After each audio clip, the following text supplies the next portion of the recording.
there, I see people. Hey, we got people here. What's up? Brian O'Mara Croft, what's up? Sanjay Gandhi, it's good to see you all today. You and everyone else watching are in for a treat. Today, we get to talk to Colleen Francis. Colleen is a member of the Speaker Hall of Fame. She's a sales genius, and when you see her, you'd be like, really? You've been doing sales for over 20 years? She must have got started when she was about 5. So we're excited that she's here. Welcome to the show, Colleen. How the heck are you? I'm good. Hi, everyone. Great to see you. Wonderful to be here. Yay! We're so glad. So are you home today in Canada, or where are you today? I am home in Ottawa, so slightly north of you. But, earlier this week, it was hotter here than it was in Florida. We had 112. 112 Celsius? Boy, that's really hot. No, 112 Fahrenheit. Oh, 40, okay. Well, that's good. I think it was 45 Celsius with the humidity. We were melting. It was crazy. Oh my gosh, that is really hot. So do you guys then go out to the car and pour Canadian bacon and eggs on your hood to see how hot it is, or how does that work in Canada? We probably could. No, we were being good Canadians and just drinking beer, actually. Oh, that's good. I'm glad to hear that. So what kind of beer? Molson Ice, or what are you drinking? Ooh, no. Craft beer. So we have a local, Canada Day is our birthday, right? So July 1st. So we were at a big party put on by one of the local craft brewers here called Dominion Day. And so we were drinking their beer, which they make a really good one that's kind of in a South American style, which has got a lot of lime juice in it. So it's kind of like, a chelada, I think is what they call them in Peru, but they're delicious. Ooh, that sounds good. Well, cool. So, hopefully one day we can hoist one together. For now, I'm just drinking water. So, oh, good. That's it. Yeah, sure. For sure. So, Me too. Yeah. Cheers for that. So I got to ask you. So, 20 plus years in sales. So, what was your first sales job, Colleen? How did you get started on your journey? Wow. Well, if you really want to go way back, my first sales job was probably close to 35, 40 years ago in elementary school, because I grew up in one of those households where if we had stuff to sell for band camp or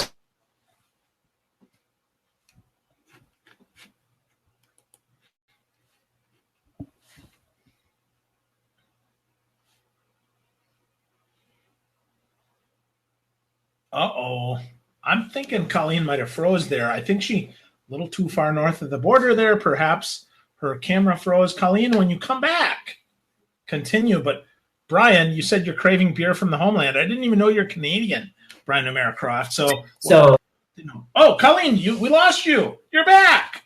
Hooray. So you said you were selling stuff for band camp and stuff, and then you went away. So come back. Tell us more.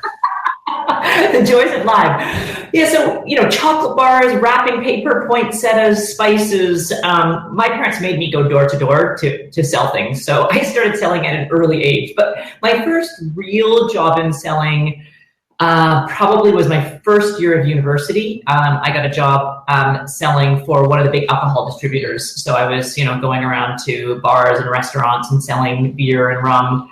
Kind of apropos given the previous conversation we were just having. And then when I graduated from university, I decided to take a job in life insurance. So I was selling life insurance and retirement plans, health, dental, disability, those kinds of things. So yeah, it's sort of all I've ever done, except for one summer at university, I drove a forklift. You drove a forklift? Wow. I did. I worked for a roofing company. Cool. So what did you learn anything driving the forklift that you still use in sales today? Sometimes the weirdest lessons come from the weirdest places. I would say that I don't use it in sales, but I definitely learned something that I use when I'm working with leaders on coaching, because as a student in that environment, I was working for a building products manufacturer. They made shingles and tar paper and all that kind of stuff. We were unionized, and it was my first experience with a union management environment. And what I found is that the conversations were antagonistic right from the start. And I thought, well, that's odd. Why is there just such a bad relationship? And, I think it probably was because the workers were coming in with kind of a union thought, and the managers were like, oh, darn those unions. They almost disliked each other based on their position right from the get-go, and it didn't need to be that way. So I learned that you should never make assumptions really early about the people who you're working with or who you're working for, and that you should really strive to have productive conversations, not coming in from that place of antagonism. Yeah, definitely. Come at it from maybe what you both want instead of from one side or the other and being loggerheads, exactly, right? Exactly. I think that both sides, we used to go into meetings and I think both sides just assumed it was going to be a fight, so they walked in with that kind of fighting mentality, which was so unproductive. For sure. So that's interesting, because I think that sometimes even happens with salespeople as they talk to their customers, right? They assume maybe that their customer doesn't want to buy. And if we assume that, then we often don't sell, because, I've heard it said that the reason that the problem is price or whatever the problem is because that's what the salesperson thinks it is. Is that what you're seeing as well? That's really interesting you say that, because I learned that early on in sales too, that the objection you fear the most, or the objection that you still feel internally, is the objection you bring upon yourself to that meeting. And it's because, if you fear that the customer is going to ask you about price or say, why is your price so high? You do things inadvertently in that sales meeting that lead the buyer to believe you've got wiggle room, or you're willing to negotiate, or your prices are higher than you believe, right? So I think that that's true, definitely. I think too, sellers who go into the meetings assuming their buyer is going to be one way, whether it's based on demographics, whether it's based on personality profiling, whether it's based on title. Oh, he's an accountant. He's going to be, really detail-oriented and not very friendly, right? Those kinds of things really get in the way of having a good conversation with your buyer, and they prevent you from getting to the truth. Wow, I completely agree with that. So how do we not do that? I mean, I know mindset is a big part of selling. So how do we shift our mindset to be more open and receptive to who the person really is instead of who we think they are?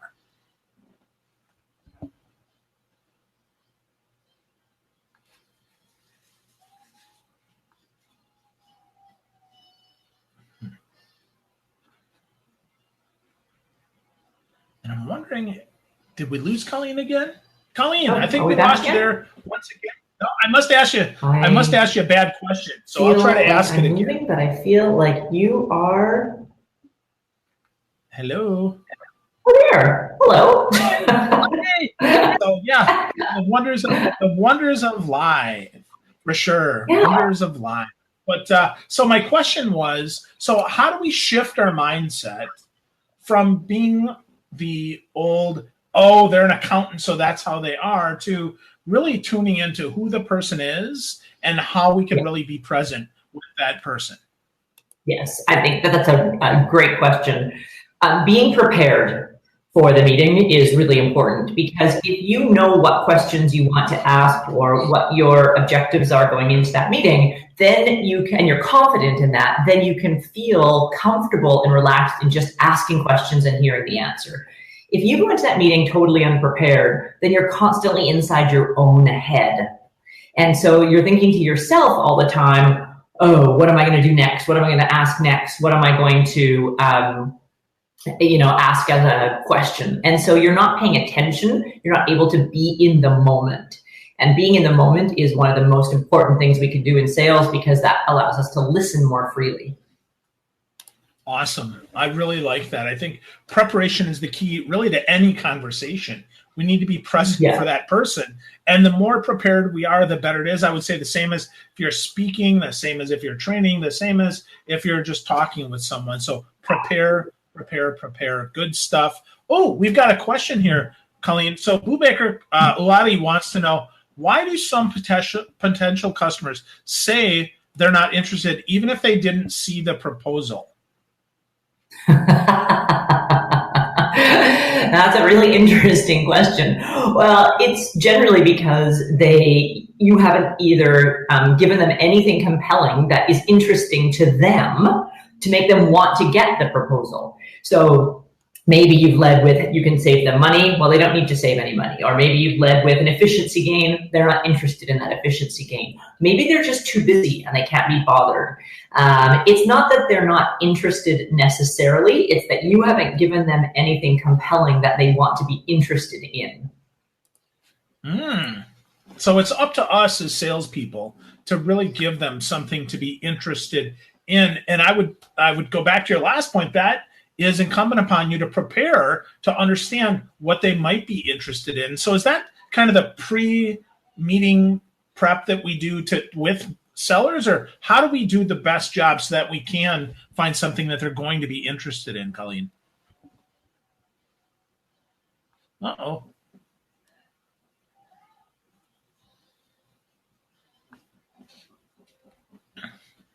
Okay. So we froze again. So David Rice. David, thank you. You say it's about what matters most to the potential client. Really good stuff there, David. So Colleen, you're back, hopefully. Yeah, and I just saw David's comment about what matters to the client. And I always say the only value that matters is the value that matters to the client. And far too many salespeople get wrapped up in what we think is the greatest thing for our product or what we think the biggest value is.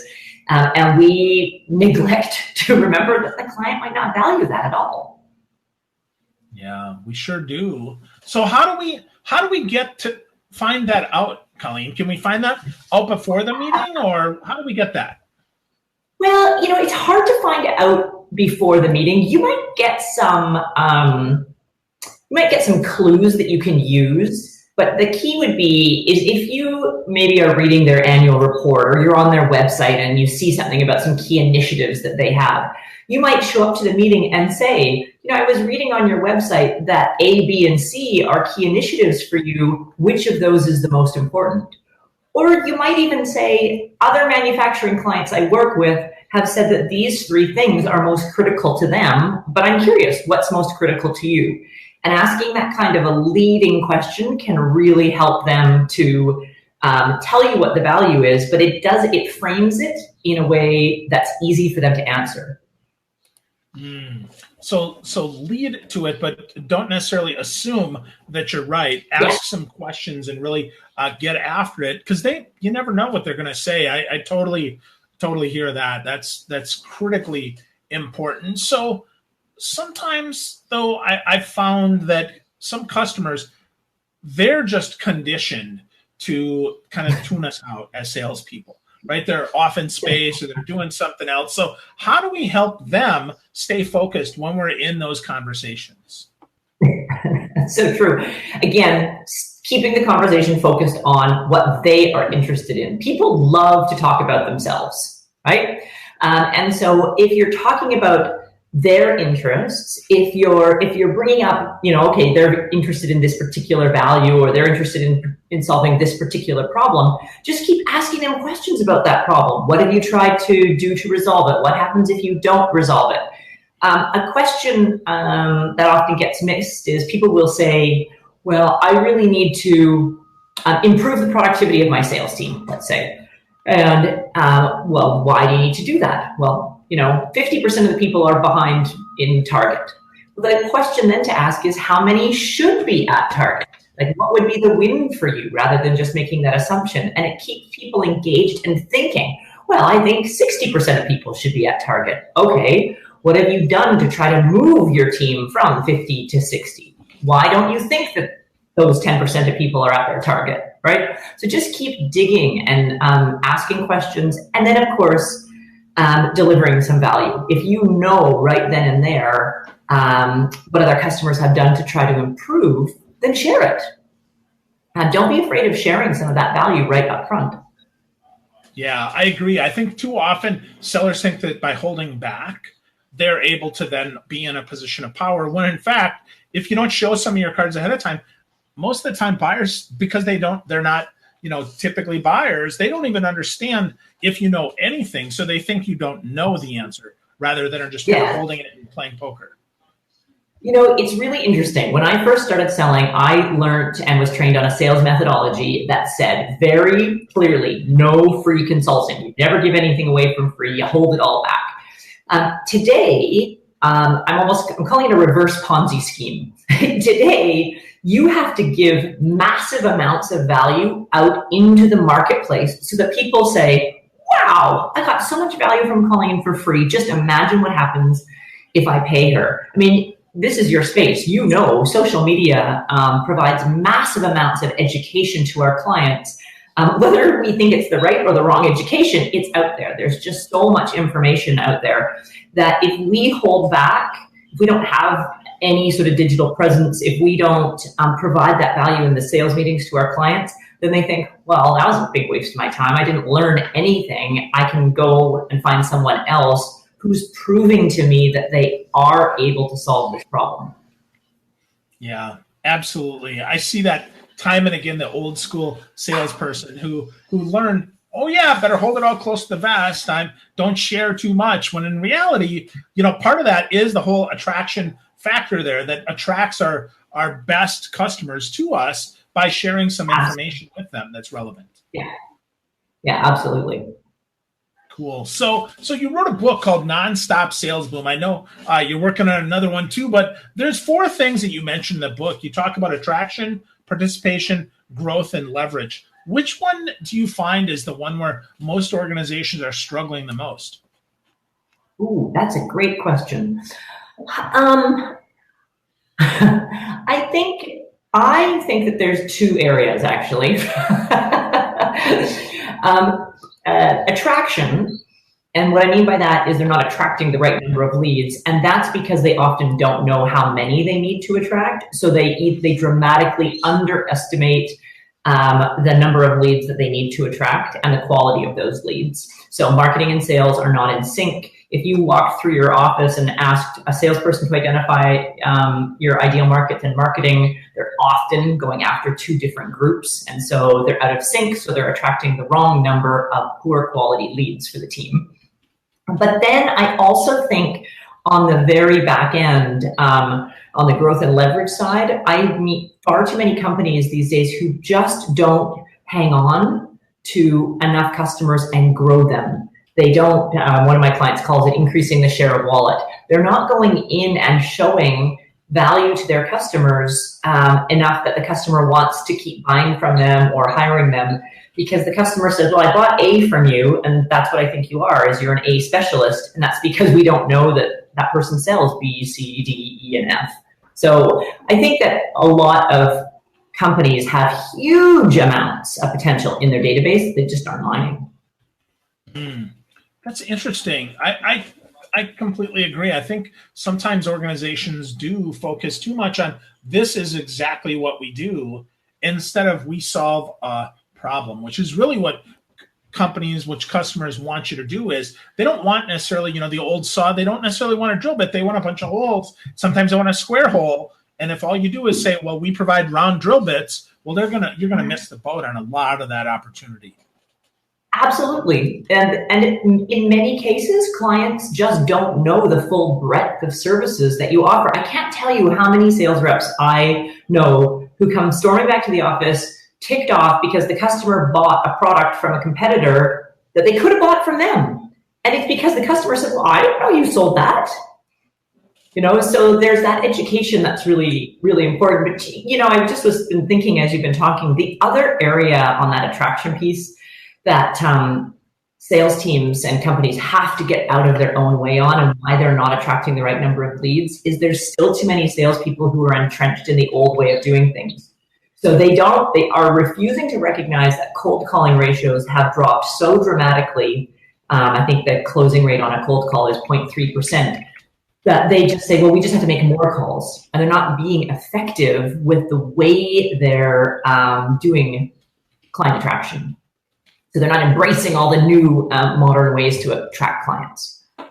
Yeah, I completely agree. I see that as well. I think that gets back to the whole no free consulting, though. So they just think, oh, if we hammer the phones more, that it's going to be better. Though I would say, until you know, like, what's connecting with customers, the number of leads that you need is infinite, right? Until you Yes. know what your customers really want, you just gotta work at it until you get your messaging on, until you get your client avatar right, and until you get things really dialed in, because you can't know how long it takes to close somebody until you've taken somebody through your whole cycle. Are you seeing that as well? Yeah.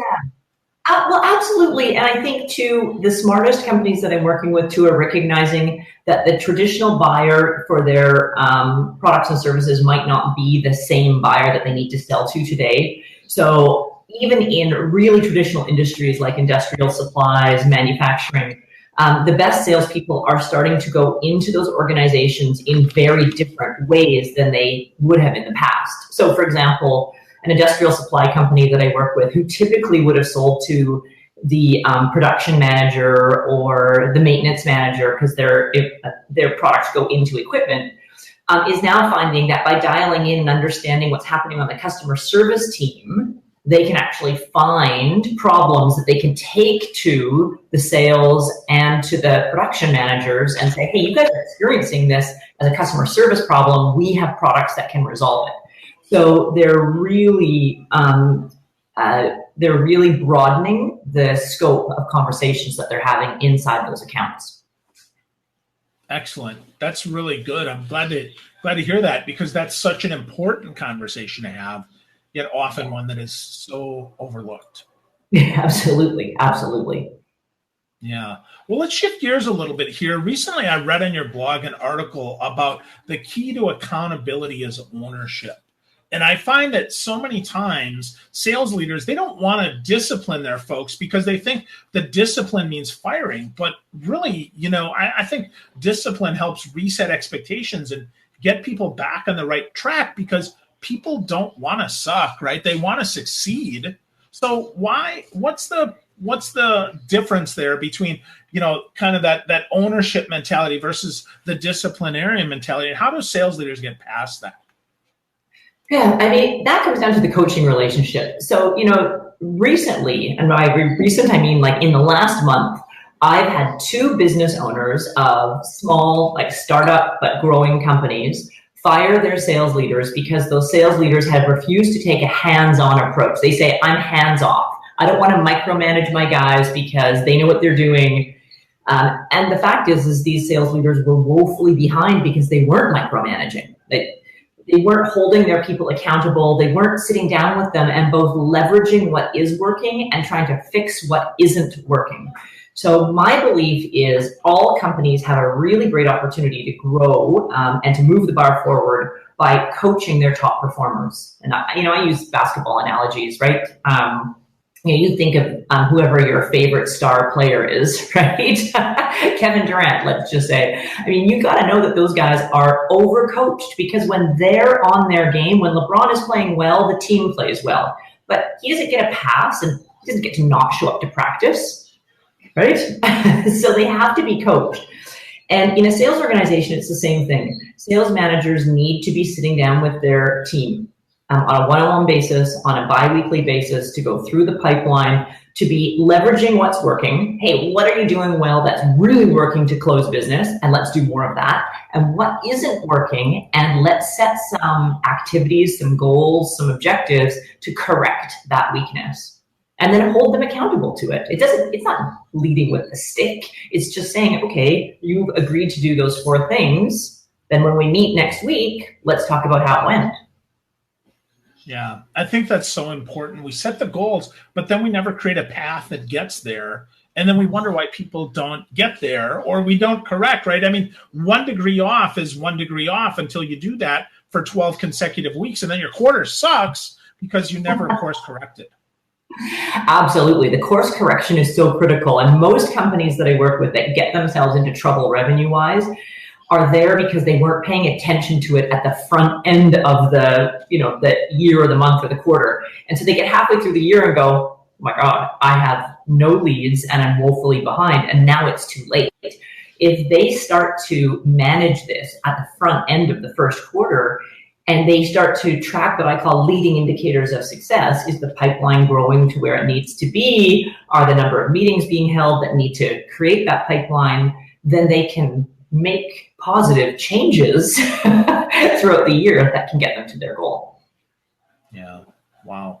Excellent advice. The sooner we correct, the sooner we can connect and move forward. So I think that's excellent advice, Colleen. Thank you. Leaders have to be intimate with the data. Like, they have to know all of that data at the front end. They can't just know closing ratios, which is what they typically tend to know. They have to know how many leads does it take to become an opportunity, how many opportunities move into different phases, how many of those move into closes, and then they can manage the team effectively.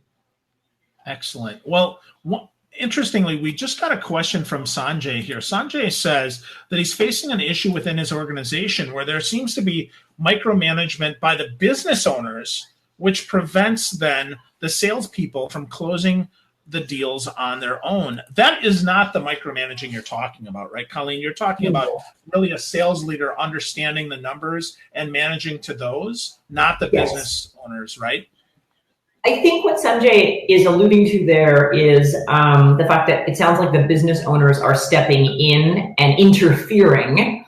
In other words, give me that lead, I will go and close it on my own. So that would appear to me that there's either a lack of trust that those business unit owners have. They don't think the sales team can close the business, or or they're unwilling to help you close the business. But yeah, that's not like micromanaging a sales team or taking ownership is not about taking work away from the sales team. It's about helping them, coaching them to do the work effectively. Yeah. And I think, Sanjay, to that question also, I would say that's often a leadership problem. You should bring that up with your sales leader to talk about with the business leader, not something as a salesperson you should try to tackle on your own, because you'll be overstepping where you are. Yeah, absolutely. So, cool. Well, let's shift gears again here. Let's talk about referrals, because I think referrals are often overlooked. In fact, Brian O'Meara-Croft says, well, many people are cold calling, which is true for sure. So, some of the most overlooked things is asking for the referrals, and that hearing good things from someone carries more weight than anything anyone can claim about her or himself. So first, Colleen, I'm curious, why do you think salespeople are nervous about asking for referrals or don't do it more often? I think fear of rejection is what causes them to not ask for referrals. It's the same reason why so many salespeople just don't ask for the sale, period. I think that a lot of salespeople as well, too many salespeople, ignore their current customers, and they make the sale and they leave, they move on.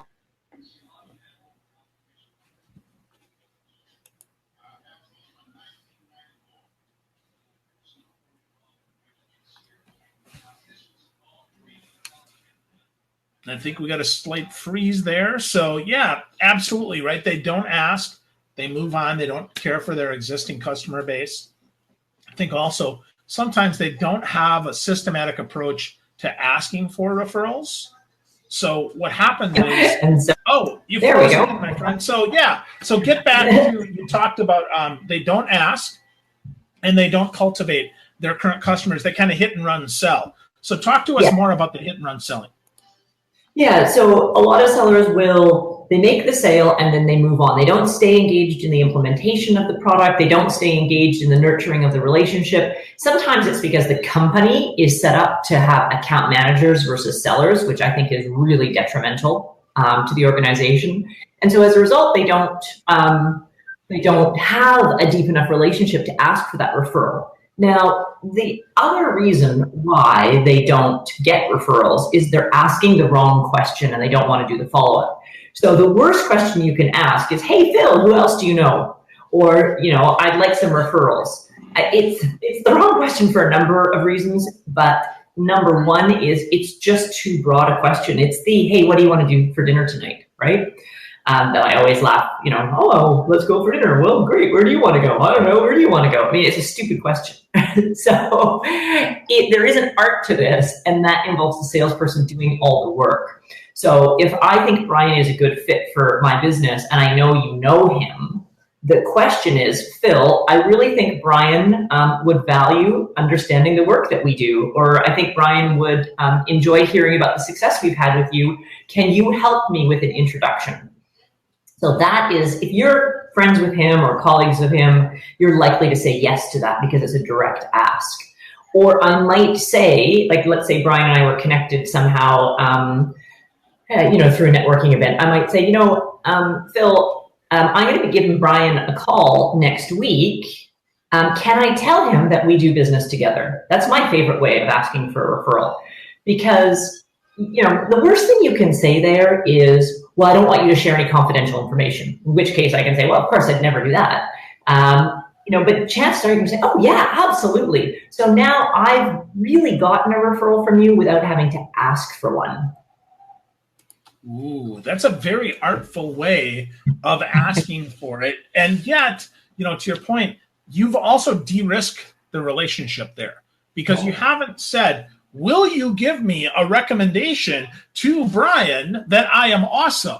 You have instead said, would it be okay if I talk about maybe results with Brian without divulging confidential information, or even just that we do business together? Now, full disclosure, I do business with Brian, and Brian's a great guy.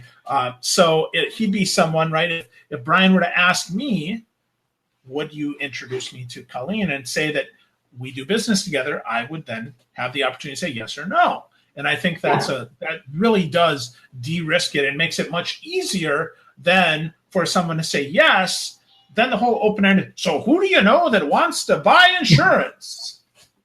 Exactly. It's such a terrible question. Yep. And I want pizza for dinner, by the way. So if you're listening at home, and you can have, no, just kidding. So good stuff there. So Colleen, just a couple more questions here. We touched a little bit on social selling, but let's dive in a little bit more into that, because many sales professionals, they don't put out any content, and all they do is spearfish. They're just, hey, let's do business together, or hey, here's my value proposition, and let's do business together. How do salespeople at least get started with a little bit more of the social side of social selling? Uh-oh. And we froze again. So, Brian, I'm glad that was good input for you. The hope is that we're able to be helpful, answering questions, providing feedback and things. Sanjay, thank you. I'm glad we're able to help you as well. If you're watching, if you're listening, I'm grateful for you for being here, joining me for another conversation with another smart person. Sometimes live video does what live video does, which sometimes can be a challenge. Oh, there you go. You're back. So good. So how do we get started social selling? Don't freeze. What you got? So one thing you said was, how do they remember that it's social, right? Because nothing turns a prospect off more than accepting your connection on LinkedIn and then immediately getting an ad, right? It's terrible. So you want to engage, deliver value. So on all the social tools, whatever it is that you're using, and I'll just, the big three, Twitter, LinkedIn, and Facebook, you want to be delivering value first, publishing articles, doing videos. If you're with a big company or a company with marketing departments, take what they have and republish it. Share. The other big thing I encourage people to do is to follow your customers or follow your prospects. And when they publish things that are really interesting, share those things. If you go to industry conferences and there's information that you think that your buyers would be interested in, share those. Write your top tip from a lesson that you learned at a breakout session or that you read in the paper. And the more value you're sharing and the more you're commenting on their posts and the more you're sharing information with them, the more interested they will be in engaging with you. Awesome. I think that's a great tip. I think sometimes salespeople think that they have to produce this voluminous content, when in fact just sharing some of their customers' things is going to help them the most. Because especially if you take the time to tag your customer in that post so that they actually see that you shared it. I think that's really, really a great tip, Colleen. So here's something that I always like to bring up, because I know that people hear that and they think, oh, then I'm stalking, right? And I always say, people are online because they want to be seen and heard. If they wanted to be invisible and didn't want you to follow them, they wouldn't be online. So when they post and you share, their reaction is, oh, I can't believe someone's reading my stuff. They're really excited about that because that's why they put it out there in the first place. So you want to be that person that makes them feel excited about the fact others are finding value in what they're writing and posting and commenting on. Yeah, I totally agree. I mean, really, they say that, less than 10% of people ever share anything online. Well, I mean, so if that's true, yeah. Oh, yeah, it's really light. I can tell you, I've got almost 10,000 connections on LinkedIn, Colleen. I would bet less than 100 of them, probably 1%, actually publish anything online. Oh, wow. Yeah. That's crazy. Yeah, so pay attention. Why? Yeah, well, that's always my question, right? I mean, I've met with people, though, that sometimes they don't even realize how to share that stuff. They don't even realize what that even means, or they struggle with sources for content. So it's it's interesting. But to your point, I think the best source, if you're a seller, is from your customers and from your marketing department. Take the time to follow them at least and share that stuff and just start there. You can create content later on. Yeah. And I mean, the news is full of stuff that you can be sharing on a regular basis. So there's really no excuse. 74% of all business buyers are on LinkedIn. So, if I told you that 74% of your prospects were, in the bar around the corner, I couldn't keep you on this video, right? Everyone would just run over with all of the information. They'd build relationships and they'd engage and they'd ask questions. So just do the same thing, but on an online platform. Wow,